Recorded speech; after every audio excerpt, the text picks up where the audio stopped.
division in the AFC. More on that in just a second. Most seasons with 40-plus passing and rushing touchdowns in NFL history. Right now, Josh Allen is tied with Tom Brady. And anytime, of course, you're tied with Tom Brady in any offensive category, that's a good thing. And at his career clip, he will likely one day surpass Aaron Rodgers. Incredible. Our Bills reporter, Elena Getzenberg, just got outside of the Buffalo locker room, so let's not waste any time. What was the message in the locker room after a win that the analytics say have most likely put Buffalo in the playoffs? Yeah, it's interesting because the message was it was just another win. This wasn't the most excited I've seen this Bills locker room. You know, they were tired after this game, coming off a short week, flying across the country. But the general tone was that it wasn't pretty. They made mistakes. There were turnovers. There were penalties. There were just miscues all over the field. But they got the win. This Bills defense has struggled to close out games late, and they did that against the Chargers. It was Ed Oliver who came in with a huge sack. Need to add that earned him $500,000 worth of incentives in his contract. He was very tired after the game, but very excited. But this team acknowledged it. Senator Mitch Moore said it wasn't pretty, but it was a win. And that's what this team needed to do. And they got out of here okay. And I think they're just looking towards the next. All right, so let's talk about the next. They'll have New England. We all know they have about as much to play for as the Chargers, but you never know. And then a huge final week game at Miami. What are they saying about these last two games, both in the division, for the Bills?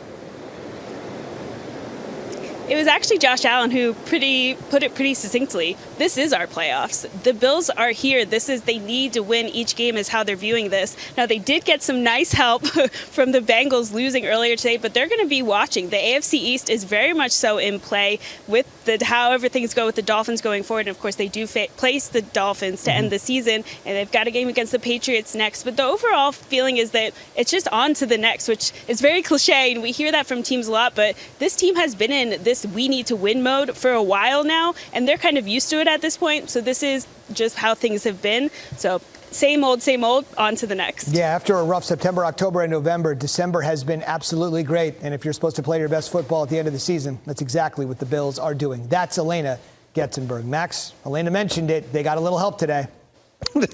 So you know what? Order a bottle or two for you or someone that you love, and your favorite uncle would greatly, greatly appreciate it. Ocho, let's get right into it.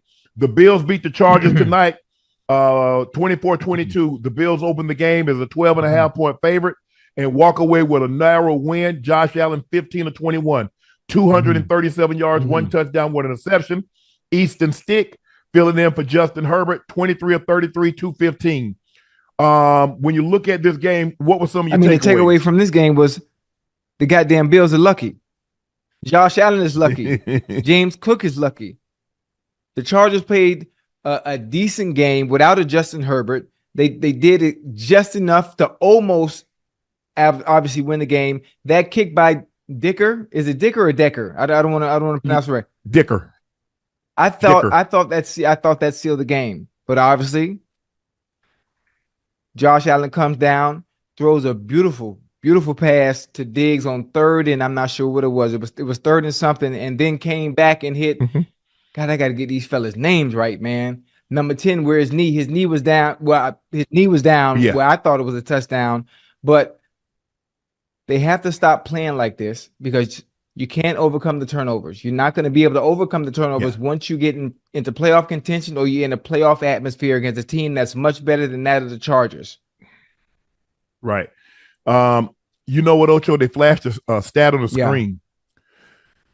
Josh Allen has turned the ball over 15 straight times in road games dating back to 2022. Wait, 15 straight? 15 straight games. He's had at least one turnover on the road. That gets you beating the playoffs because you pay double for him. If he throws Diggs across the field in a situation like that, there's no backside help.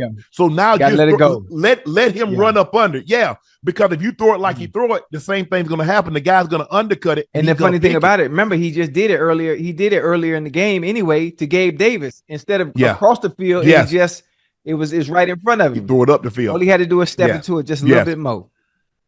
Yeah. Shakir. Okay, number 10 for the Buffalo Bills. Shakir. Okay. Yeah. You're right. It seems like to me, Buffalo kind of like played down to the competition.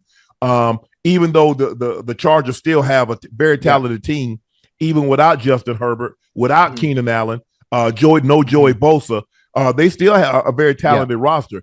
And give those guys credit for fighting hard. But this has been the story over the last 3 years. They play good, but somehow they find ways to lose these type of ball games.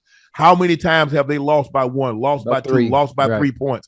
And seemingly in situations like this, somebody kicking a game-winning field goal, but you only have limited time to go try to win the ball game or tie the ball game up. And so this has kind of been the story not only of their season, but of the last couple of years. But the Bills, you're absolutely right. The Bills need to play a lot better than what they played. And sometimes when you look across, you're like, man, they can't beat us. Look at what they got at quarterback. They're missing Keenan Allen also. The defense, they just fired their coach. So what do they have to play for? Well, a lot of these guys playing for jobs because there's going to be a new coach coming in. There's going to be a new general manager coming in.